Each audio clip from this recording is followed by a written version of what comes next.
Mark Toner, thank you very much indeed for talking to us today as this strategic and economic dialogue is about to get underway in Washington. The world looks and sees great tensions in the relationship with China over issues like the South China Sea, China's development of the Asian Infrastructure and Investment Bank, and also great uncertainty here in Washington at the moment about the outlook for TPP.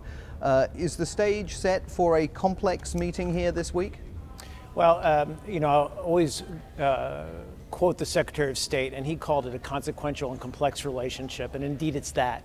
But it's really important that we have these opportunities to meet together. We need to find collaborative solutions to where we have differences of opinion, and we know where those are. But we also need to work collaboratively together where we share interests, and certainly we've done that more and more. The environment's just one example, but certainly with vis-a-vis Iran, and North Korea, we can find common ground with China, and we need to deepen those areas of collaboration. Now, this thing kicks off Monday, Washington time, with a real focus on strategic issues. Correct.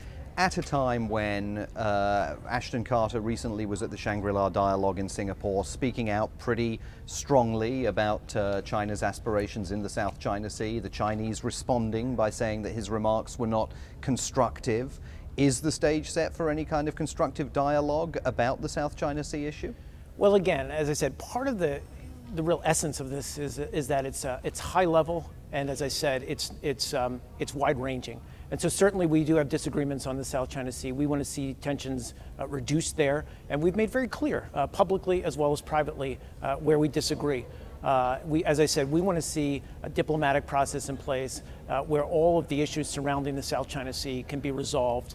We want to see tensions reduced, and there's certainly, as we've been very clear publicly, but we're also going to be clear privately that we want to see, as I said, collaborative process in place. But if the Chinese are saying publicly that the remarks that Ashton Carter made were groundless and not constructive, privately, aren't they going to say to you, this is our backyard, you can keep out of it? Yeah, but there's look, this is about the U.S. and China, but it's also about the region.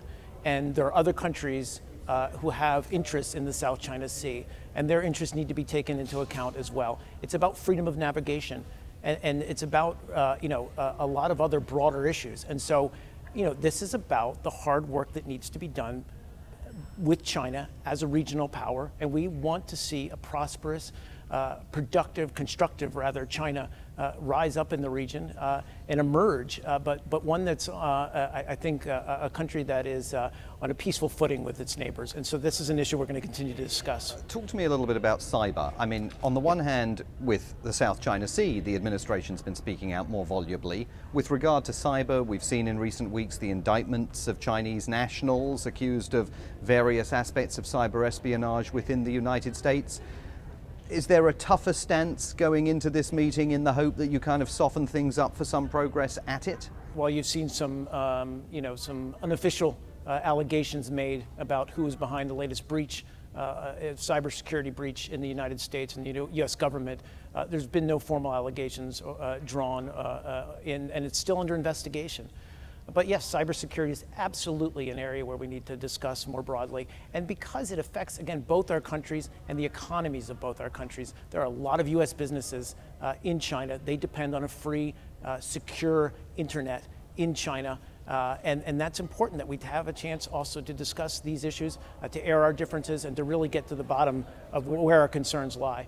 And again, it's more broadly about what's in the greater long-term prosperity interests of both our countries. TPP, Assistant Secretary of State Russell said that the Chinese were gingerly interested in perhaps signing on to TPP, and there have been some indications that the US might be gingerly interested in signing up to the Asia Infrastructure and Investment Bank.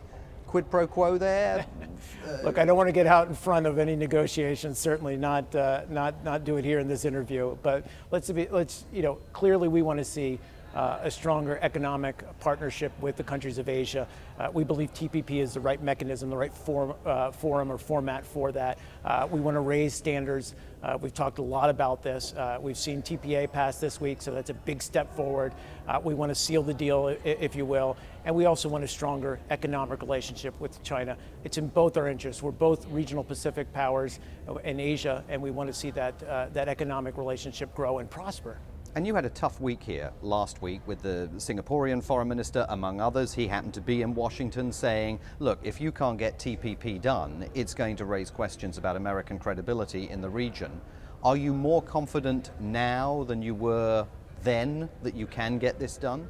Look, this is democratic sausage making, or sausage making, if you will, being in a democracy. And by that I mean, we had to sell this deal through and get it passed by our Congress. That's part of the democratic process here. We've done that. And now, as I said, we're going to move it forward in the international stage. At the Sunnyland Summit, there was much talk of a new model for the relationship between the US and China. Is there really a new model for the relationship, or is this the same old kind of talking shop facing the same old, often conflictual issues that are going to be tough in many cases to resolve? But it's important to have this dialogue, and it's important, as I said previously, to have one at this level. This is a very high-level dialogue, and so it allows us to sit in the room with our Chinese counterparts at a very high level, as I said, to talk through these issues. And we're the State Department. We always prefer dialogue and discussion, and that's how we move forward and build on progress. We've seen that. We've seen areas of collaboration, and we've been able to build on them. The environment is just one example.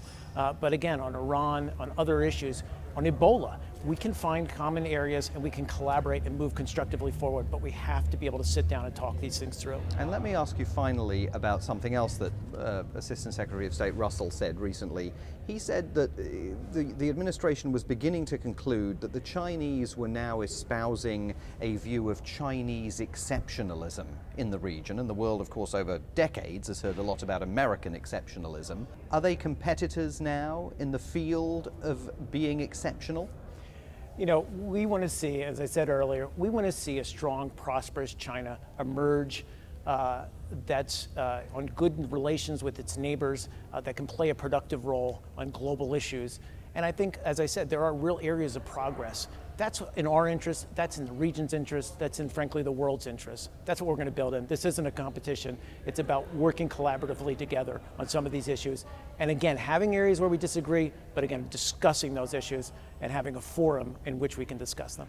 Mark Toner from the State Department, thank you very much indeed for talking to us.